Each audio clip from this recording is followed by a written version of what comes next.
Hi అండి, welcome to our channel. ఇప్పుడే పరిమళ and co అనే సినిమా చూశాను.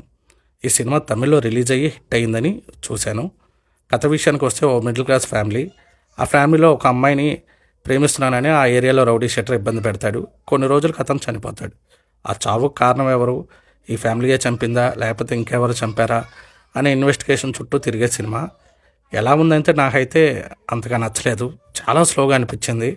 అక్కడక్కడ కొన్ని కామెడీ సీన్స్ వర్కౌట్ అయినా కానీ సినిమా ఆశించినంత స్థాయిలో అయితే లేదు. కొంచెం ఫ్యామిలీ ఆడియన్స్కి పర్వాలేదు అనిపిస్తుందేమో. దానికి కారణం జయరామ్ గారు, ఓరవసి గారు, ఆ ఫ్యామిలీలో జరిగే సంభాషణలు కొంచెం ఫన్నీగా అయితే అనిపించినాయి. యోగబాబు కామెడీ అంత లేదు. ఇంకొంచెం ఆయన్ని ఉపయోగించుకుని ఉంటే బాగుండేది అనిపించింది. ఈ సినిమాలో సంతోష్ శోభన్ గారు ఉన్నారు. ఆయన రోల్ అసలు ఏం లేదు, ఎందుకు చేశారో ఏమో. సో ఓవరాల్గా నా రివ్యూ అయితే ఫ్యామిలీ ఆడియన్స్కి ఏదో టైంపాస్కి చూసే సినిమా తప్ప సినిమాలో అంత స్ట్రాంగ్ కంటెంట్ అయితే లేదు.